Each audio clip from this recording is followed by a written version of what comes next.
Nous allons voir aujourd'hui la notion de réseau à accès multiple. On verra aussi le comportement de ces réseaux lorsque le protocole de routage dynamique OSPF y est configuré.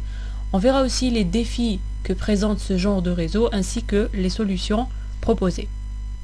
Mais avant cela, on débute par un rappel du protocole de routage dynamique OSPF. À noter qu'on a déjà eu l'occasion de voir ce protocole dans des vidéos précédentes. Donc pour rappel, OSPF est un protocole de routage dynamique à état de lien. C'est aussi un protocole intérieur, c'est-à-dire que c'est un protocole qui est configuré au sein d'un même système autonome. Et protocole à état de lien veut dire qu'il prend en considération une métrique qui n'est pas une métrique des protocoles de routage à vecteur de distance, par exemple le nombre de sauts. Pour OSPF, ça sera un coût qui est calculé selon la formule suivante. Donc c'est la bande passante de référence sur la bande passante de l'interface en bits par seconde. Donc il prend en considération le débit. Il va prendre les chemins avec le meilleur débit. Il a une distance administrative égale à 110, qui est une distance administrative inférieure à celle du protocole RIP par exemple. Donc c'est un protocole qui est à préférer par rapport à RIP.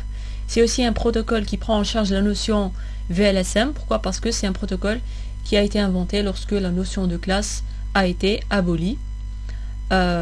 L'envoi des messages de mise à jour au niveau du protocole de routage dynamique OSPF se fait de manière instantanée, donc lorsqu'il y a modification du réseau, et les routeurs vont utiliser ces deux adresses de multidiffusion pour échanger justement ces messages de mise à jour. On verra par la suite pourquoi il y a deux adresses IP qui sont utilisées. L'envoi des messages de mise à jour se fait sous format de paquet IP en utilisant le port 89. C'est aussi un protocole qui prend en charge l'authentification des messages de mise à jour. A noter que ce n'était pas le cas lorsque il y avait le protocole RIP v1. Donc il y a eu après l'authentification au niveau de la version 2. Et cette authentification se fait soit en clair, soit via la fonction de hachage MD5. C'est un protocole qui prend en charge de très grands réseaux. Donc on peut avoir un réseau qui dépasse le nombre de sauts égal à 15. Donc c'était la limite du protocole RIP. Et là on va parler justement de notion de zone, donc de réseaux hiérarchiques très grands qui vont être répartis en zones. On a déjà eu l'occasion de voir cette notion de zone au niveau du protocole OSPF. Et grâce à cela, chaque routeur va posséder une vue globale du réseau, contrairement au niveau du protocole RIP où le routeur avait une vue locale seulement. On a déjà eu l'occasion de voir cette notion de zone. On avait dit que la notion de zone pouvait régler les deux défis d'avoir de très grands réseaux, donc réduire la complexité temporelle et spatiale. Complexité temporelle veut dire réduire le temps de calcul des meilleurs chemins. À noter que OSPF se base sur l'algorithme Dijkstra pour calculer les routes, et aussi réduction de la complexité spatiale, donc avoir des tables de routage qui sont petites. Pourquoi? Parce que si on a beaucoup de réseaux, on ne peut pas stocker toutes les routes au niveau des tables de routage des routeurs, parce qu'en pratique ce sont des tables qui sont limitées en termes d'espace. Et donc cette notion de zone va faire en sorte que chaque routeur fait le calcul au niveau de sa zone uniquement et se préoccupe de sa zone uniquement, et va stocker aussi les routes de sa zone. Et du moment qu'on a cette notion de zone, implique que les routeurs peuvent avoir plusieurs fonctions. On peut avoir des routeurs internes qui sont présents au niveau d'une zone de manière interne, c'est-à-dire qu'ils vont faire en sorte que la connexion intra-zone puisse se faire. On a aussi les routeurs backbone, donc c'est les routeurs de la zone fédératrice, donc ou bien la zone 0. C'est des routeurs qui appartiennent à cette zone, donc le fait d'appartenir à cette zone fait de vous un routeur BR. Donc à noter que la zone 0 doit exister, c'est une zone qui doit être physiquement reliée à toutes les autres zones. Donc comme au niveau de ce schéma, la zone 0 est reliée physiquement aux zones 1, 2 et 3. Donc relier la zone 0 avec d'autres zones, c'est faire appel à des routeurs de bordure, ou bien des ABR. Ça sera les routeurs qui vont faire en sorte que les zones puissent communiquer entre elles ou bien créer des connexions interzones. Et on a les ASBR, généralement on a un seul au niveau de la topologie, ça sera le routeur qui va relier notre système autonome à d'autres systèmes autonomes. Comme on l'a déjà dit, OSPF est un protocole de routage interne, donc il va s'exécuter au niveau d'un même réseau, d'un même système autonome. Et si on veut faire en sorte que deux systèmes autonomes puissent communiquer entre eux, là, il faudra faire appel à des protocoles EGP, des protocoles extérieurs, comme le protocole BGP utilisé au niveau du réseau Internet.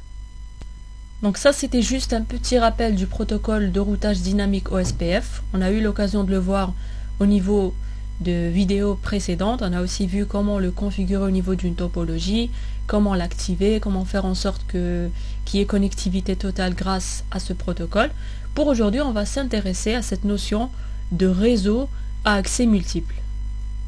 Donc réseau à accès multiple ou bien RAM, c'est un réseau où plusieurs routeurs sont reliés entre eux. Donc vous avez ce schéma par exemple où vous avez 8 routeurs qui sont reliés entre eux. Généralement on met un commutateur ou bien un équipement de niveau inférieur ou égal à 2. Alors si vous remarquez bien ici, si on a des PC qui sont présents au niveau de ce genre de réseau, ils pourront sortir par plusieurs chemins. Donc ils pourront utiliser un des 8 routeurs. Et donc on peut saisir au niveau des adresses de passerelle par défaut, une des adresses parmi les 8 adresses des interfaces des 8 routeurs. Donc accès multiple, donc on a plusieurs chemins pour sortir du réseau. C'est le contraire des réseaux d'extrémité. Donc un réseau d'extrémité, c'est un réseau où il n'existe qu'un seul chemin pour sortir du réseau. Donc il y a un routeur de périphérie.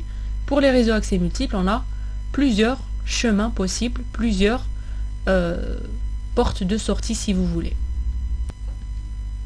Voilà, donc réseau d'extrémité, c'est des réseaux où il y a une seule sortie pour pouvoir sortir du réseau local et aller vers l'extérieur. A noter que l'adresse de passerelle par défaut est unique. On peut saisir qu'une seule adresse parce qu'au niveau du formulaire, on n'a qu'une seule option. Sauf si on opte pour le protocole HACRP, on aura l'occasion de le voir, ou même si une passerelle, un routeur tombe en panne, il y aura un deuxième routeur qui va prendre le relais pour être la passerelle par défaut de l'équipement terminal qui veut sortir du réseau. Et donc ici, on aura autant de portes de sortie que de routeurs appartenant à ce réseau à accès multiple. Si vous vous rappelez aussi, les routeurs, lorsque le protocole de routage dynamique OSPF est configuré, il existe plusieurs messages qui permettent aux routeurs de communiquer entre eux. Et parmi ces messages, on a le message Hello. Donc c'est un message qui permet d'établir et de maintenir des informations de contiguïté avec les routeurs voisins, donc contiguïté ou bien adjacence. Donc c'est des relations de voisinage.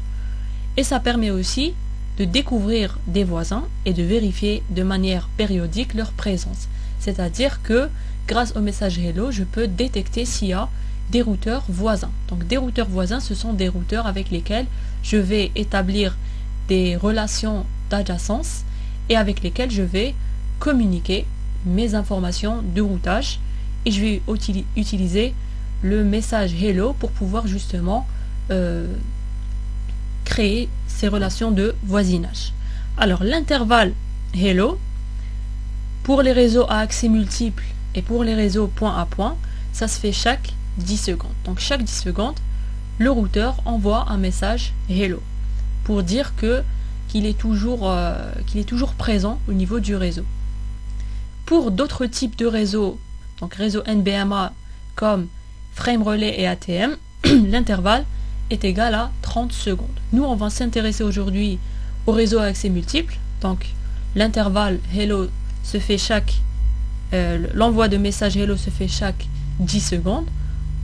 Et on peut aussi changer cet intervalle-là, donc au niveau de configuration du mode de configuration d'interface, on va taper la commande IP OSPF Hello interval et là on va donner l'intervalle en secondes. Donc ce n'est pas bien de changer ces paramètres-là, il vaut mieux laisser les paramètres par défaut, sauf que si on veut faire des tests approfondis, on peut bien sûr changer l'intervalle Hello. Pour l'intervalle dead, il est toujours égal à 4 fois l'intervalle Hello. Donc pour les réseaux accès multiples et point à point, il sera égal à 40 secondes. Et pour les réseaux NBMA, il sera égal à 120 secondes. Donc c'est juste 4 fois l'intervalle hello. Alors, l'intervalle dead va dire que si au bout de 40 secondes au niveau des réseaux accès multiples et des réseaux point à point, je ne reçois pas de message hello, je vais supposer que le routeur voisin n'est plus présent au niveau du réseau. Et donc je vais le supprimer de ma table de voisinage. Je ne vais plus avoir de relation d'adjacence ou de voisinage avec ce routeur. Donc je ne vais plus lui envoyer de message de mise à jour. Pour personnaliser aussi ce temps, on peut le faire en ligne de commande, donc au niveau du mode de configuration d'interface, donc IPOSPF dead interval, et on met le nombre de secondes. On peut le changer, mais ce n'est pas une bonne chose si on veut que le réseau soit toujours fonctionnel. Mais si on veut faire certains tests approfondis, on peut changer l'intervalle hello et l'intervalle dead. La problématique à laquelle on peut faire face, c'est l'inondation de messages de mise à jour hello. Donc, si ça se fait chaque 10 secondes, on devra transmettre des messages hello au niveau de tous les canaux entre voisins, et ça sera chaque 10 secondes. Et donc ça va diminuer en termes de qualité de service au niveau du réseau. Pourquoi? Parce que le réseau, le principal objectif d'un réseau, c'est faire en sorte qu'il y ait connectivité et qu'il y ait communication. Et le deuxième défi, c'est le transfert de fichiers.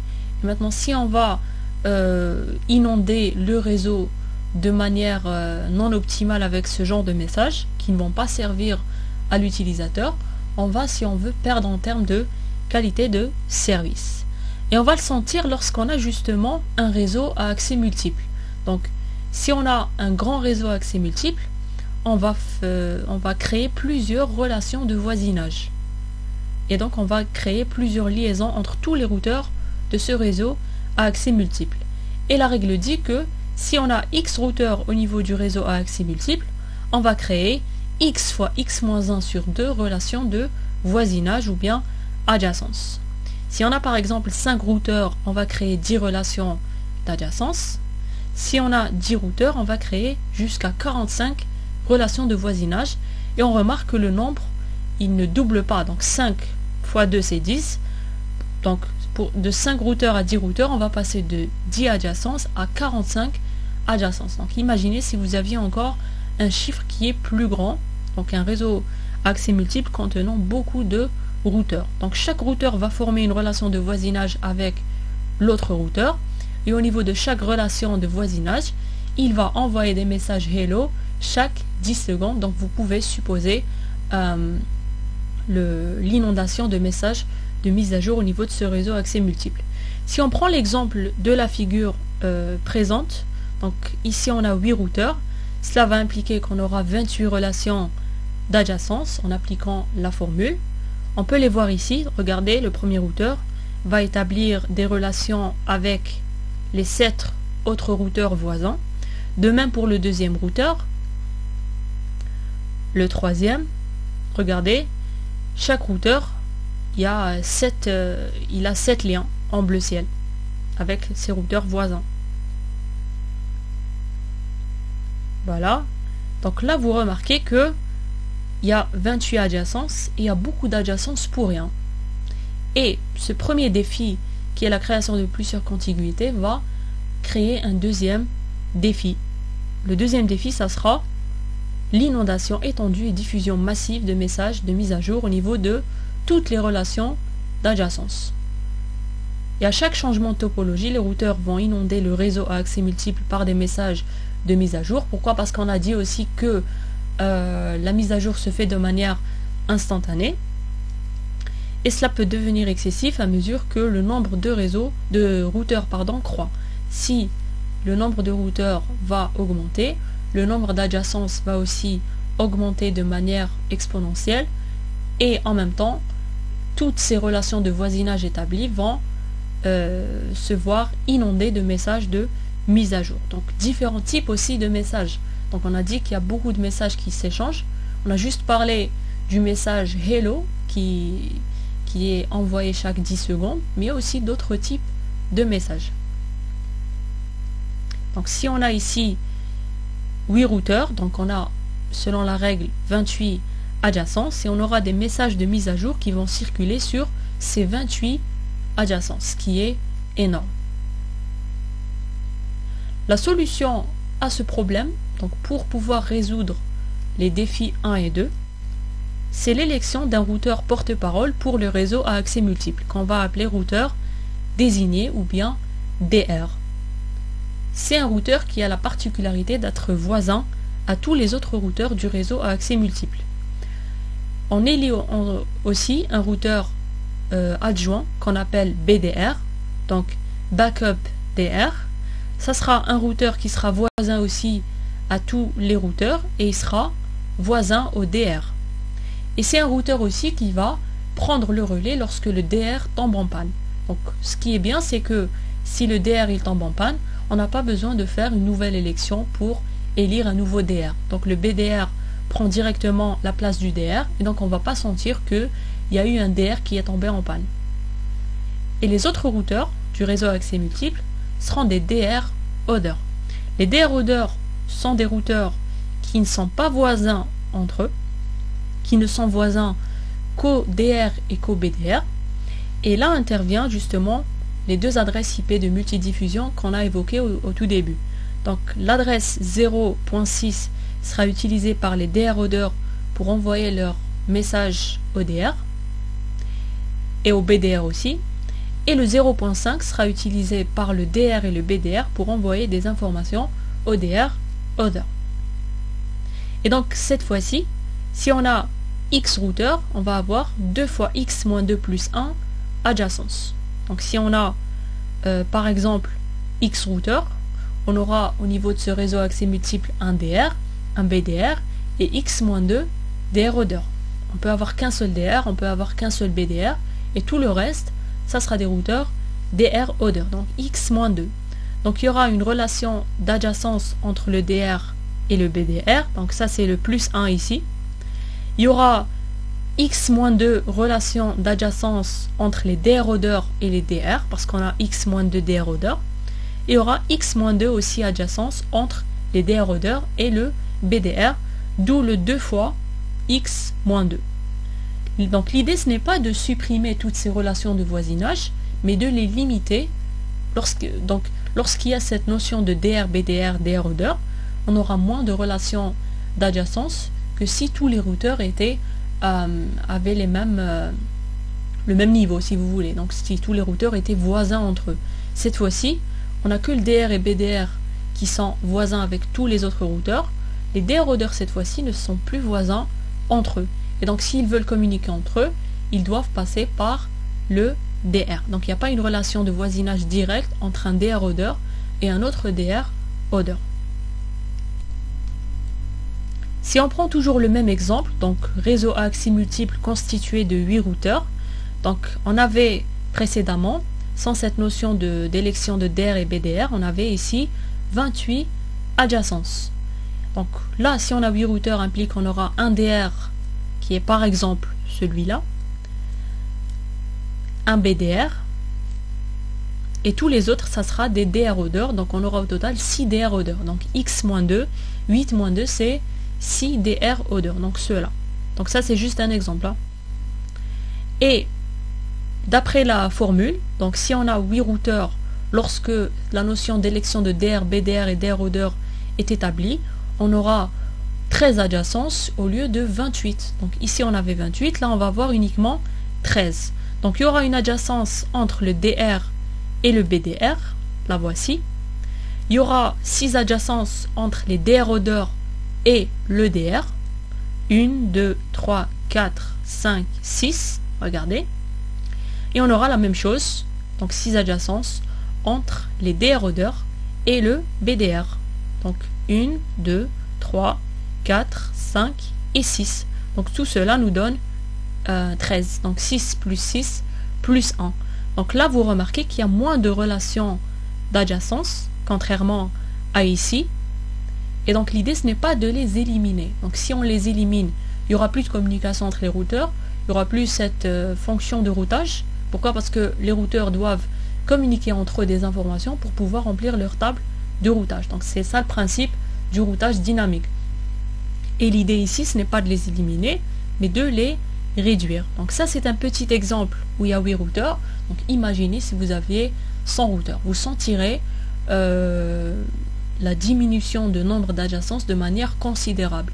Donc en appliquant la notion d'élection et sans appliquer la notion d'élection, vous verrez la différence. Ici, on passe de 28 adjacences à 13 adjacences. On peut maintenant se poser la question, comment choisir un routeur par rapport à un autre? Comment faire en sorte qu'il y ait un DR, ensuite qu'il y ait un BDR, ensuite que tous les autres soient des DR-odeurs. Donc, on va se baser sur quels critères pour pouvoir faire justement cette élection. Donc, on va se baser d'abord sur ce concept de priorité d'interface. Donc, c'est un ID présent au niveau de l'interface qui a une valeur. Et donc, plus la valeur est grande, plus la priorité, elle est grande. Donc, la première comparaison à faire entre tous les routeurs du réseau à accès multiple, c'est de comparer les priorités des interfaces physiques du réseau à accès multiple des routeurs participant à l'élection. Donc, on prendra comme DR le routeur avec la plus grande priorité. Et on prendra le deuxième comme étant le BDR et les autres, ça sera des DR odeurs. Donc, la priorité par défaut, elle a une valeur au niveau d'une interface. À noter qu'on peut la changer en mode de configuration d'interface en tapant la commande IPOSPF Priority, et là vous avez le X donc qui varie, je pense de 1 à 255 ou bien de 0 à 255, je ne me rappelle pas. C'est un ID qu'on peut changer. Donc par défaut il a une valeur. Parfois aussi si on utilise le même type d'interface on aura la même valeur. Sinon on peut le changer pour forcer qu'un routeur soit DR. Maintenant, si on a ces priorités qui sont égales, on va passer à une deuxième priorité qui est l'identifiant du routeur participant à l'élection. Pour l'identifiant, on a aussi 3 priorités. Donc l'identifiant le plus prioritaire, c'est l'identifiant qui est manuellement configuré via cette commande. Donc en mode de configuration du routage OSPF, donc routeur config, on va taper la commande routeur-6 ID suivi de l'ID. Alors l'ID doit avoir le format d'une adresse IP. Donc ça sera A.B.C.D tel que A, B, C, D sont des octets, donc les valeurs vont varier de 0 à 255. Pourquoi? Parce que justement le deuxième identifiant prioritaire est l'identifiant qui a la plus grande adresse IP parmi toutes les interfaces logiques actives. Donc pour pouvoir configurer l'identifiant manuellement configuré à d'autres types d'identifiants, il doit avoir le même format. Donc si l'ID manuellement configuré n'est pas configuré au niveau du routeur, parce que par défaut il ne l'est pas, donc si on ne tape pas cette commande, on n'aura pas cet identifiant configuré, on passe aux adresses IP des interfaces logiques. Donc les interfaces qu'on a l'habitude de manipuler sont les interfaces physiques, donc Fast Ethernet, Serial, Ethernet, tout ça. Il y a d'autres types d'interfaces qui sont des interfaces logiques. Ça veut dire que ce ne sont pas des interfaces qui existent de manière physique au niveau du routeur, mais qui vont simuler qu'il y a un réseau directement connecté au routeur. C'est les interfaces qu'on appelle aussi des loopbacks. Donc on suppose aussi que la troisième priorité, ça sera l'interface physique. Maintenant, pourquoi on choisit ou bien on préfère une interface logique à une interface physique? C'est parce que l'interface logique ne tombe jamais en panne. Elle est toujours allumée. Donc pour la configurer en mode de configuration du terminal, vous tapez la commande interface loopback. Donc loopback, c'est pour dire que c'est une interface logique. Ensuite, vous saisissez le numéro de cette interface logique. Donc 0, 1, 2, ce que vous voulez. Donc vous pouvez avoir plusieurs interfaces logiques configurées. Et en mode de configuration de l'interface logique, vous allez taper l'adresse IP. Donc IP adresse IP suivi du masque. Ce que vous remarquez, c'est qu'ici, il n'y a pas de no shutdown. Ce n'est pas la peine parce que dès que vous tapez la commande interface loopback X, c'est une interface qui sera automatiquement activée. Et dès qu'elle est activée, elle ne se désactive plus. Elle est toujours active. Elle ne tombe jamais en panne. Remarquez, dès que vous tapez ces commandes-là, vous aurez ce message système. Donc message système, il débute toujours par un point d'interrogation et vous aurez ici écrit line protocol on interface loopback X, donc 0, 1, 2, ce que vous voulez, change its state to up. On avait l'habitude d'avoir ce genre de message au niveau de la configuration des interfaces physiques lorsqu'on mettait la commande justement no shutdown. Cette fois-ci, c'est une commande qui est optionnelle. On peut la taper, mais ce n'est pas la peine. Pourquoi? Parce que dès qu'on configure l'interface logique, elle est par défaut activée. Maintenant, si il n'y a pas d'interface logique activée ou bien configurée, on va passer à la troisième priorité qui est l'adresse IP la plus grande parmi toutes les interfaces physiques actives. A noter ici qu'on a mis plus grande. Pourquoi? Parce qu'on peut avoir plusieurs adresses d'interfaces logiques, on peut avoir plusieurs interfaces logiques qui sont activées, on prendra le max. Et pour comparer une adresse IP à une autre, on va comparer octet par octet. On commence par l'octet de poids fort. Donc s'il est supérieur, veut dire que l'adresse IP elle est supérieure. Si cet octet est égal au niveau des deux adresses IP, on passe au deuxième octet de poids fort, troisième, jusqu'au dernier octet qui est l'octet de poids faible. Maintenant, si ni l'identifiant manuellement configuré, ni aucune interface logique n'est activée, on passe à la troisième et dernière priorité qui est de choisir la plus grande adresse IP parmi toutes les interfaces physiques actives. Donc on connaît ces commandes, on a l'habitude de configurer les interfaces physiques. Donc interface, nom de l'interface et numéro de l'interface. Ensuite l'adresse IP.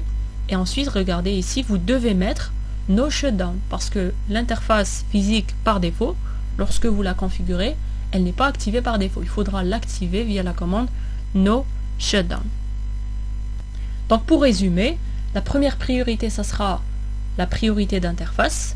Si maintenant, au niveau de tous les routeurs, cette priorité, elle est égale, si ces priorités, elles sont égales, on passe à la deuxième priorité qui est l'identifiant du routeur.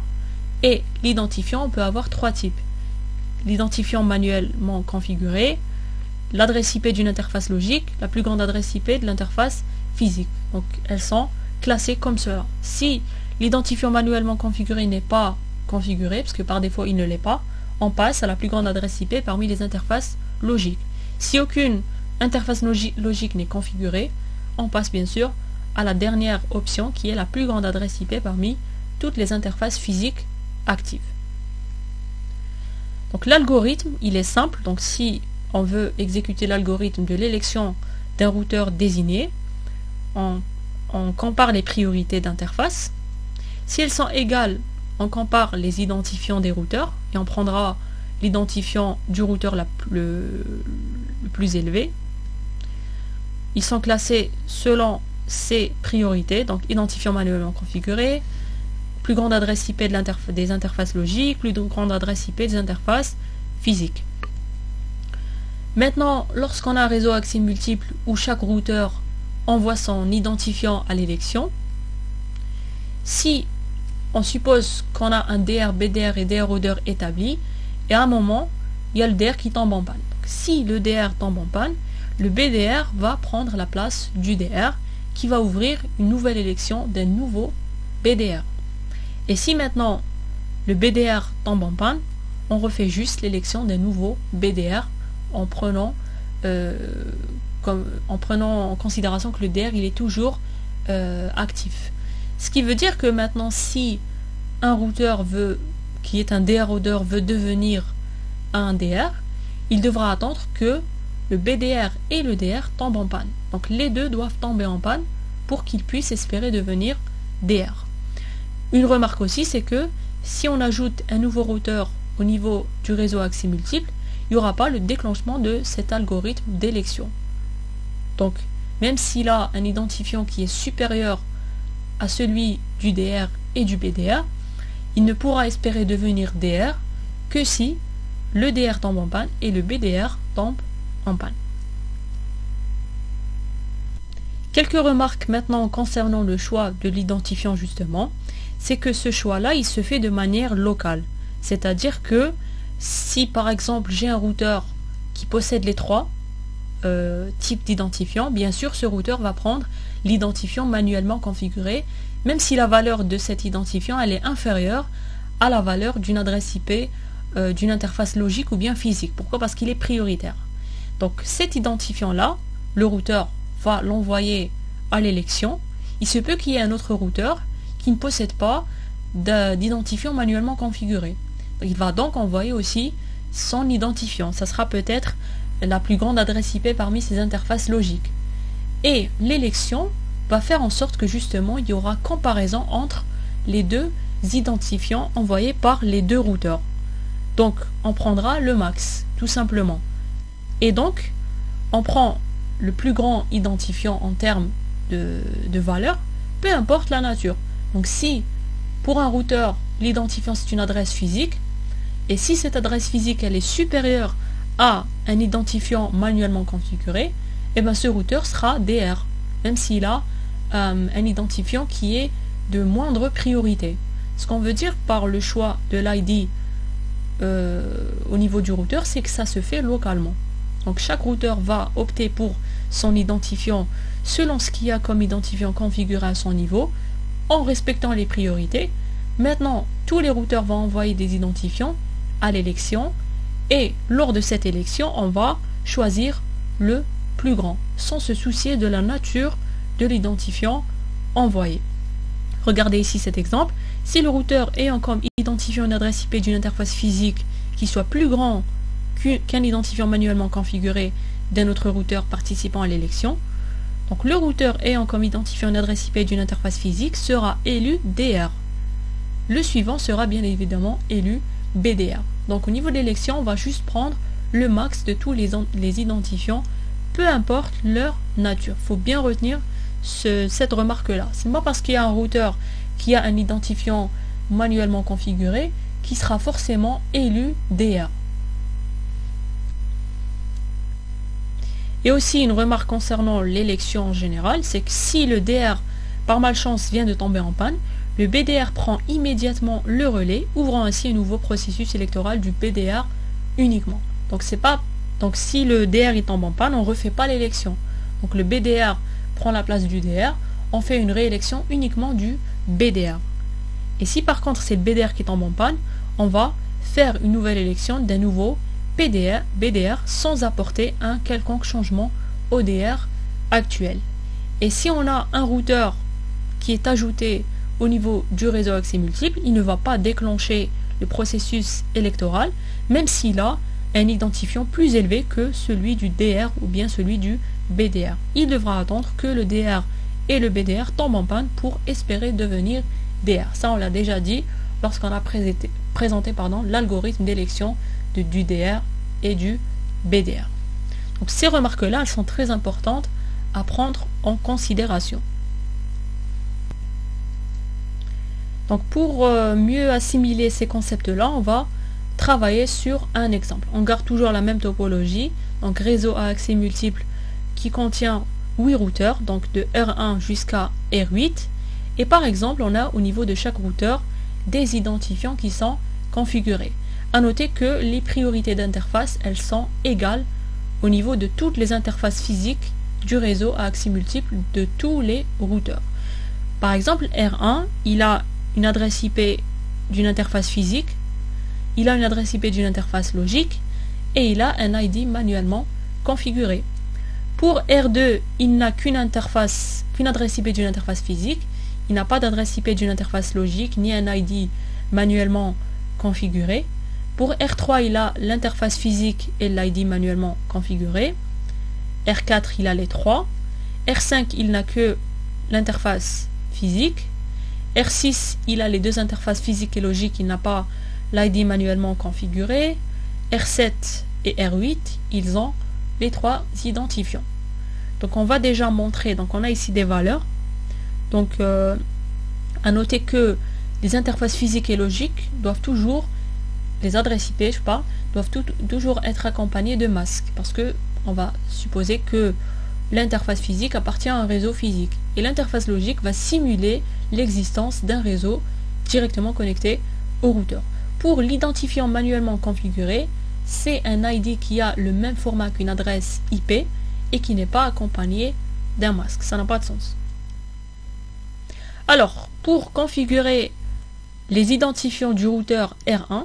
Donc il a une interface physique où l'adresse IP elle est égale à 192.168.1.1/24. Donc pour la configurer, donc voici les commandes. Interface face Ethernet 0/0, IP adresse, l'adresse IP suivie du masque en décimale, no shutdown, exit. Pour configurer l'interface logique, qui a pour adresse IP 100.10.2.3/16, ce n'est qu'un exemple. Donc interface loopback par exemple 0, IP adresse 100.10.2.3 suivi du masque /16 en décimale, donc 2 fois 255.0.0, et directement on fait exit. Pas la peine de taper no shutdown. Bon, même si on tape no shutdown, ça va pas créer de problème. Mais pour optimiser, ce n'est pas la peine de taper la commande no shutdown lorsqu'on configure des interfaces logiques. Pour l'identifiant manuellement configuré, donc pour rappel, il se configure au niveau du mode de configuration du routage OSPF.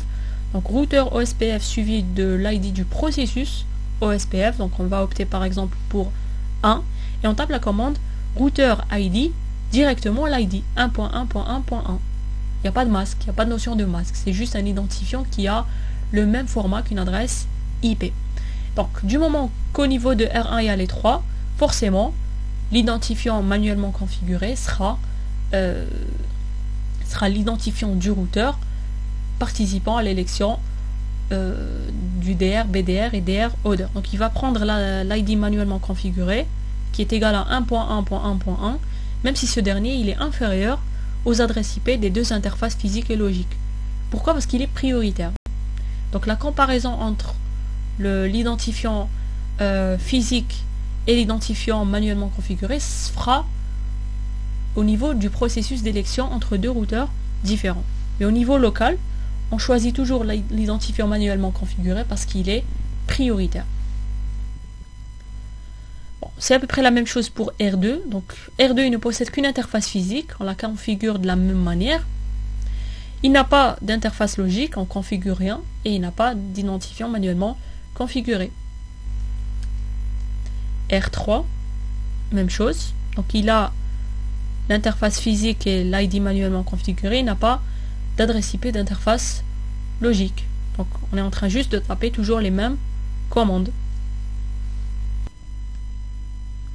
R4, qui a les 3. Donc on configure ces 3 identifiants en suivant toujours les mêmes commandes, le même format des commandes. R5, qui ne possède qu'une adresse IP d'une interface physique face Ethernet 0/0.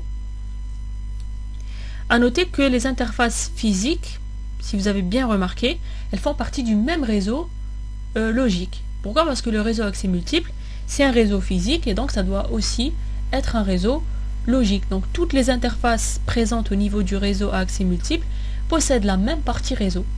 Donc 192.168.1.0. Donc c'est ça le réseau directement connecté à tous les réseaux, à tous les routeurs du réseau accès multiple. R6, même chose. Donc chacun, il a des identifiants quelconques. Il y a des routeurs qui ont les 3, il y a des routeurs qui ont 2, il y a des routeurs qui ont un seul identifiant. L'essentiel, c'est que l'interface physique, elle doit toujours être configurée au niveau de tous les routeurs, parce que c'est elle qui va permettre qu'il y ait connectivité. Donc, si on n'a pas l'interface logique et l'ID manuellement configuré, au pire, on a une interface physique qui est activée. Au moins, on a une seule. C'est pour ça que c'est la 3e priorité. Donc, il ne peut pas y avoir un cas où le routeur n'a aucun identifiant. Donc, même si il n'a pas d'identifiant, il doit avoir quand même une adresse IP au niveau de son interface physique et il doit avoir une interface physique qui est activée. Ça, c'est primordial déjà pour qu'il y ait connectivité. Et ce côté primordial, donc ça sera le dernier recours pour utiliser l'identifiant. C'est pour ça que l'adresse IP d'une interface physique est toujours en dernière position, mais il y sera dans tous les cas. R8 enfin, qui possède les 3 aussi. Et donc on a ici présenté toutes les commandes qui permettent de configurer les identifiants des 8 routeurs qui constituent notre réseau à accès multiple. Ensuite, bien sûr, on n'oublie pas de configurer le routage dynamique OSPF. Donc du moment que tous les routeurs appartiennent au même réseau à accès multiple qui a pour adresse 192.168.1.0/24, On va bien sûr supposer qu'on travaille au niveau d'une seule et même zone. Donc par défaut, il doit y avoir la zone fédératrice, donc zone 0. Donc on va taper ces commandes au niveau de tous les routeurs, donc RX, donc de R1 jusqu'à R8. Donc routeur OSPF 1, à noter que ce 1 peut être différent pour chaque routeur, parce que c'est un identifiant interne qui définit un processus OSPF de manière locale au niveau du routeur. Donc au niveau de R1 ça peut être 1, au niveau de R2 ça peut être 5, au niveau de R3 ça peut être un autre 1, donc il n'y a aucune différence. Mais comme règle de bonne manière, on va opter pour le même, pour ne pas se perdre. Et on tape la commande network, donc pour annoncer les réseaux directement connectés. Donc network, adresse IP du réseau directement connecté, celui-là, masque générique, donc 0.0.0.255, donc c'est le masque générique du /24, donc les bits de la partie réseau à 0 et les bits de la partie machine à 1. Et on termine par area 0 pour spécifier que ce réseau appartient à la zone fédératrice. Donc là on n'a pas du tout la notion de multizone, on travaille au niveau d'une même zone et donc on mettra area 0 pour tous les réseaux directement connectés. Donc certains routeurs possèdent des interfaces logiques. Donc ceux qui possèdent des interfaces logiques veut dire qu'il y a des réseaux directement connectés qui sont simulés. Donc c'est le cas pour R1, R4, R6, R7 et R8. Donc on va juste taper la commande network, adresse IP du réseau simulé, masque qui était un masque /16, donc 0.0.255.255 et toujours area 0. Donc la première commande, on la tape pour les 8 routeurs, puisque les 8 routeurs ont pour réseau 192.168.1.0 directement connecté, parce que c'est l'adresse de leur interface physique.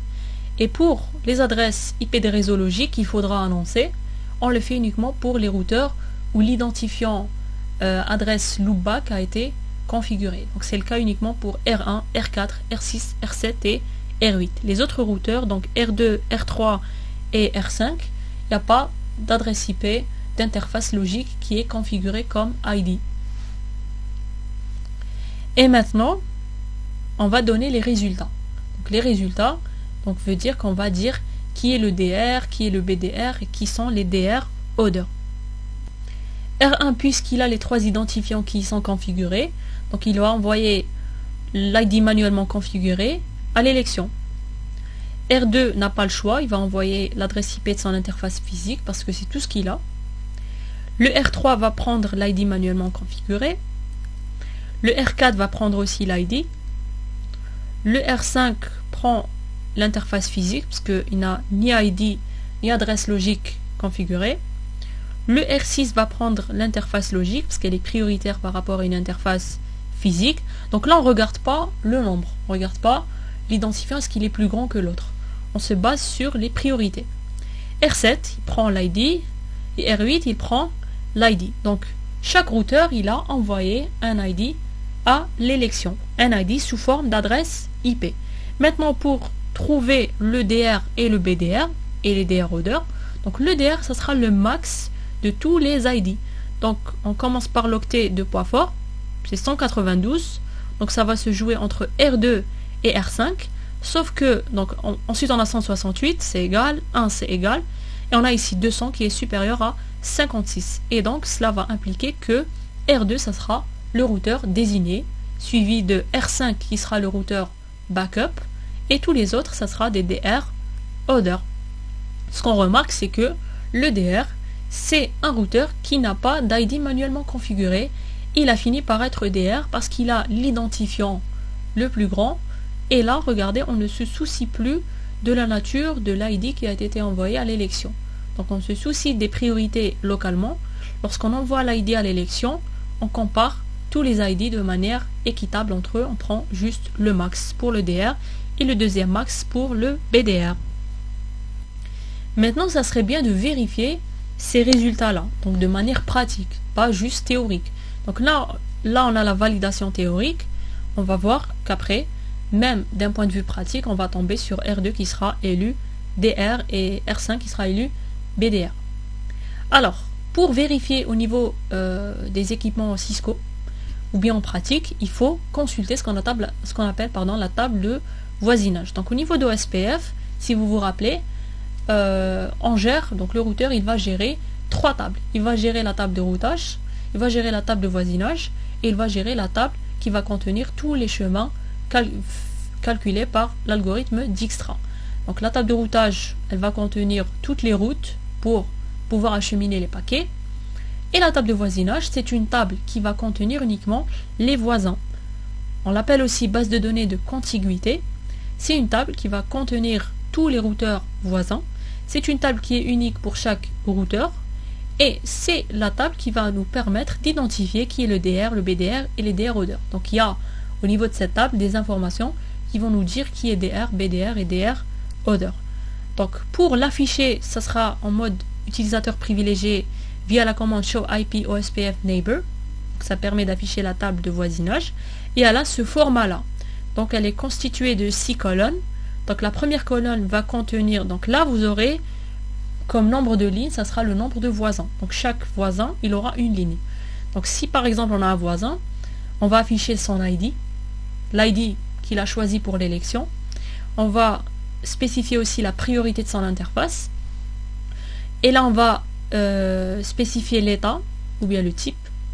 Attendez, donc là neighbor, c'est l'identifiant proposé par le routeur voisin participant à l'élection, priorité d'interface. Ensuite là on a 2 champs, donc c'est un champ slash un deuxième champ. Donc l'état ça sera full ou bien two-way. Alors full c'est lorsqu'il y a relation de voisinage ou bien d'adjacence, donc c'est généralement entre BDR et DR, et c'est généralement entre DR et DR odeur, et c'est aussi entre BDR et DR odeur. Si on a un DR odeur qui va afficher son voisin DR odeur, il va afficher two-way pour l'état. Two-way veut dire pour que deux DR odeur puissent communiquer entre eux, ils doivent passer par le DR. Donc DR odeur 1 passe par DR et DR passe par le deuxième DR odeur, d'où l'état two-way. Et pour le type, c'est là qu'il va vous afficher si ce routeur voisin est un DR, BDR ou bien un DR odeur. Il va les afficher ainsi. Dead time, c'est le temps pour envoyer un nouveau message. C'est le temps pour dire que ce voisin n'est plus actif. Donc c'est 40 secondes en général. Donc 10 fois 4. Donc là vous aurez, au moment de l'affichage, vous aurez, il reste combien de secondes pour déclarer ce voisin comme étant mort. Voilà. L'adresse, ça sera l'adresse IP de l'interface physique. Donc c'est l'ID de 3e priorité. Et l'interface, ça sera le nom et le numéro de l'interface. Vous avez ici un exemple où l'ID c'était un ID manuellement configuré, 1.1.1.1, priorité égale à 1, state, regardez ce que vous avez ici, full DR. Donc, si vous êtes un DR odeur ou bien un BDR, donc le routeur qui est en train d'afficher cette table de voisinage, cela implique que le routeur avec l'ID 1.1.1.1 est le DR et vous avez une relation de voisinage avec ce routeur. Dead time, vous avez 10 secondes, donc il vous reste 10 secondes pour déclarer ce routeur comme étant mort, donc vous allez le supprimer au niveau de votre table de voisinage. L'adresse IP de l'interface physique, celle de face Ethernet 0/0 qui est affichée ici. Si vous voulez, c'est le 3e identifiant. Mais comme ce routeur a l'identifiant manuellement configuré, bien sûr, il prendra neighbor ID 1.1.1.1. Si c'était un routeur qui n'avait pas d'ID manuellement configuré ni d'interface logique, il affichera la même adresse au niveau de son neighbor ID. Donc voilà pour le format d'une table de voisinage, et c'est cette table qui va nous permettre d'afficher justement les DR, BDR et DR odeur. Donc c'est, si vous voulez, l'information qui nous intéresse. À noter que le routeur qui affiche la table de voisinage ne va pas s'afficher lui-même, donc il va afficher que les routeurs voisins. Donc si partout il va être affiché par exemple DR odeur et BDR, on suppose que le routeur qui affiche la table de voisinage, c'est lui le DR. Et si par exemple au niveau de sa table de voisinage il affiche le DR, le BDR et les DR odeur, veut dire que ce routeur c'est un DR odeur. Donc on n'affiche pas le routeur lui-même. Donc si on reprend l'exemple avec les résultats de l'élection de manière théorique, on va afficher la table de voisinage de R1. Donc ça sera via la commande Show IP OSPF Neighbor au niveau du CLI de R1 en mode utilisateur privilégié. Donc voici R1 qui est ici le routeur concerné. Et remarquez ici les relations de voisinage qui sont établies entre R2 et R5, et entre R2 avec tous les DR-odeurs et entre R5 avec tous les DR-odeurs. Donc voici les relations de voisinage dans ce cas-là, parce que c'est R2 et R5 qui ont été élus respectivement DR et BDR. Regardez, vous avez ici 7 lignes, vous avez 7 voisins. Donc le routeur DR, vous affichez son ID. Donc c'est les mêmes ID qu'on a retrouvés de manière théorique. Les datetime, ce n'est pas quelque chose de très important. Regardez ici les adresses physiques. Donc c'est les adresses des interfaces du réseau accès multiple. Donc moi je suis R1, je suis un DR-odeur. J'affiche que le voisin avec l'ID 192.168.1.20, c'est le DR, et j'ai une relation de voisinage avec. J'ai même une relation de voisinage avec le BDR qui est R5, mais je n'ai pas de relation de voisinage avec les autres DR-odeurs. J'ai à la place de full, j'ai two-way. Et donc là, je peux directement déduire que R1 est un DR-odeur, puisqu'il affiche le DR, il affiche le BDR. Si je passe maintenant à R2, qui est le DR, et j'exécute à son niveau la commande show IP OSPF neighbor, regardez, ici j'affiche tous les DR-odeurs et le BDR. Il n'y a pas de ligne concernant le DR, ce qui implique que c'est moi le DR. Regardez, le DR a la particularité d'avoir des relations de voisinage avec tous les DR-odeurs et le BDR. Donc là, on a full partout. Bon, R3 aussi, qui est un DR-odeur, show IP OSPF neighbor. Vous avez le DR et le BDR. Ça ressemble un peu à la table de voisinage de R1. Et two-way avec tous les autres DR-odeurs. Donc ce qui stipule que je suis un DR-odeur. Si vous voulez, il n'y a pas de commande qui permet de dire quel rôle est le routeur en cours. R4 qui est un DR-odeur, il n'aura de relation de voisinage qu'avec le DR et le BDR, full. Ailleurs il y aura two-way. Donc les identifiants c'est toujours les mêmes pour tous les routeurs. Et on aura toujours 7 lignes parce qu'on a 7 voisins au niveau du réseau à accès multiple. Maintenant la table de voisinage du BDR qui est R5. Show IP OSPF neighbor. Regardez, j'ai une relation de voisinage avec tout le monde. J'ai une avec le DR et j'ai une relation de voisinage avec tous les DR-odeurs. Ce qui implique que je suis le BDR. Parce que le DR il est affiché. Il y a le BDR qui n'est pas affiché, donc je suis un BDR. Et généralement lorsqu'on a full partout, je suis soit DR, soit BDR. Si j'ai des two-way avec d'autres DR-odeurs, veut dire que je suis un DR-odeur. Il ne peut pas y avoir de relation two-way entre un DR-odeur et un BDR. Ou entre un DR-odeur et un DR. Ou entre un BDR et un DR. Même principe, table de voisinage du routeur 6. Donc ça c'est juste les exécutions des commandes. C'est-à-dire qu'on a pu vérifier les résultats obtenus de manière théorique en faisant les calculs. On peut les voir de manière pratique lorsqu'on configure le réseau à accès multiple. Même chose pour R7 qui a des relations de voisinage avec DR et BDR et il n'a pas avec les autres DR-odeurs. Et même chose pour enfin R8 qui possède des relations de voisinage avec les DR et BDR mais il ne possède pas de relation de voisinage avec les autres DR-odeurs. A noter que lorsqu'on veut vraiment faire les tests par exemple sur le simulateur, il faudra relier tous les routeurs à un commutateur. Donc, par exemple ici, au niveau du dessin, je n'ai pas mis le commutateur, mais forcément on aura un commutateur, au moins un commutateur. On peut avoir un concentrateur. L'essentiel c'est que ça doit être un équipement de niveau inférieur ou égal à 2. Donc c'est un équipement qui garde le domaine de diffusion. Parce qu'on a ici, si on veut entourer le réseau local, ça sera tout ça. Ce sera les routeurs avec l'interface physique qui y est. Et au niveau des autres routeurs où il y a les loopbacks, il y aura un réseau ici qui est simulé. Voilà, qui n'existe pas physiquement, mais qui est simulé. Donc si on affiche la table de routage, on aura connected pour les réseaux des interfaces loopback. Maintenant, si on, là on a fait une élection avec priorité égale au niveau de toutes les interfaces de tous les routeurs du réseau à accès multiple. Supposons maintenant que par exemple R1, qui a l'identifiant le plus petit, je veux qu'il soit DR. Bien sûr, pour qu'il soit DR, je dois changer sa priorité. Je vais mettre 5. Donc 5 sera supérieur à toutes les autres. Et lorsqu'on a la priorité qui est supérieure, on ne regarde même pas les ID. On va dire que R1 c'est le DR. Ensuite le BDR, ça sera le meilleur parmi tous les ID. Donc ça sera forcément R2. Parce qu'il y aura la comparaison qu'entre R2 jusqu'à R8. Et comme de R2 jusqu'à R8 il y a la même priorité, là on va passer à la deuxième priorité qui est l'ID. Et l'ID ça sera celle-là. Donc normalement on aura R1 DR et R2 BDR.